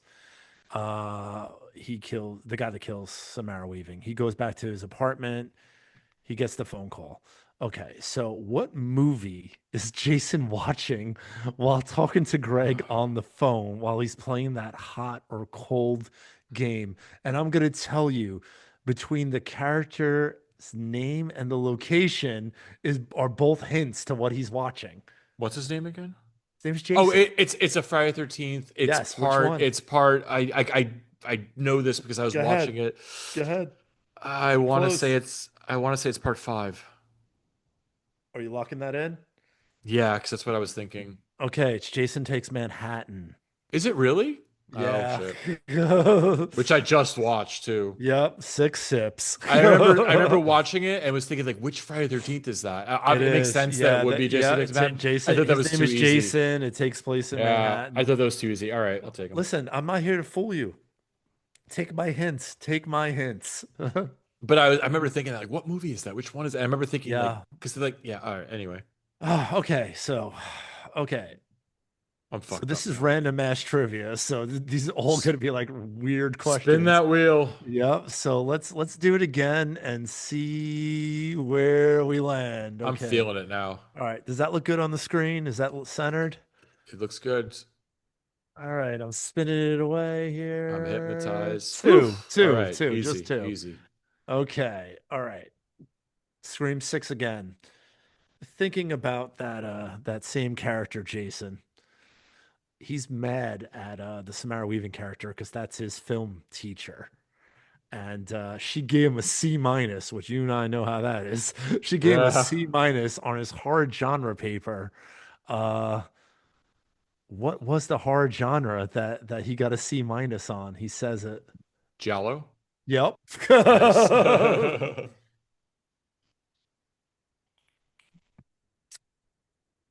All Nice right. job. Nice job. All right. Whew. Okay. So this is a little bit of part 5, a little bit of part 6, but they actually really get. Oh, wait. You I'm gonna gonna spin spin? it first. I'm gonna spin it first, but I want to preface it a little bit Okay. here. Let me spin it here. Here we go. Big number or little number? What do you want? I want a little one Okay. because I don't feel confident. Whew. Two. 2 again. All right. Okay. So, like I was saying, part 5, part 6. Okay. So we know that Sam kills her ex-boyfriend, Richie, and she kills him brutally with a knife by stabbing him. And they say it when she's talking to her uh, uh, doctor. How many times did Sam stab Richie? They say it in part It's 6. 20 something. Yeah, you're close. Go ahead. You, you're right there. I want to say 22. Holy shit, you got it. Nice. Because I actually noticed, I'm like, wow, that was a lot of times. Okay, so she stabs him 22 times, slits his throat, shoots him in the head. Yeah. Okay, alrighty. Okay, so let's spin it one more time here. All right.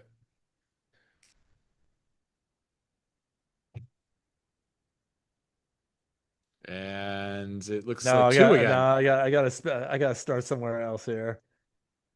Oh, is it weighted? What's going on? Is this trick wheel? No, I don't know what's 2 going on. again. Yeah, it's got to be. You got to go with 2. Two, I'm not, 4 times in a row. That's crazy. not going two here. I think it's a little tight, so let me. Here we go. All right. If Yeah, it's I an see it's 8, if spinning it's an better 8, I'm now. gonna be It was a pissed. little tight. It was a little tight before. Yeah, 3. All Okay. right. Okay. Different. 3. All right. There's a tension thing in the back that helps it spin. So I think it was a little tight because I had it up in my attic. All right, so for 3. Okay. In part 6, on the board at the police station, all the Ghostface killers from the past were up there. How many were there, not including the ones from the movie that we're talking about? So it's the from part one, two, three, four, 5. How many Ghostface killers were there? They say it. 9. There is 9. Nice.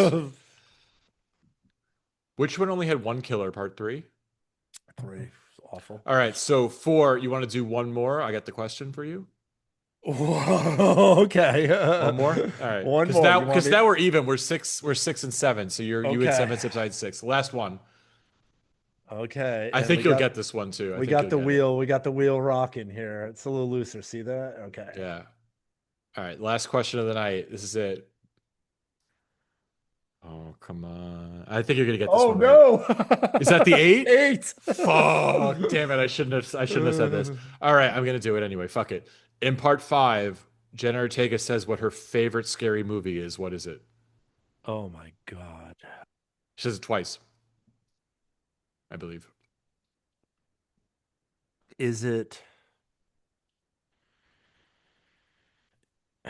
is it Hereditary? Wrong. Damn it. It's the Babadook. Oh, the Babadook. I knew that. Oh, I knew it. I knew it. She does Close. say it twice. She does say it twice. Oh, I got to pour. I got to pour. I don't have Damn, enough. can't believe I stumped you on a screen question. Oh, man. I knew it was the Babadook. I knew it was the goddamn Babadook. She does say it. And she says it at the end, too. Yeah, she says at the beginning and the end. Oh, my God. And both times I was like, the fucking Babadook. I fucking hate that movie.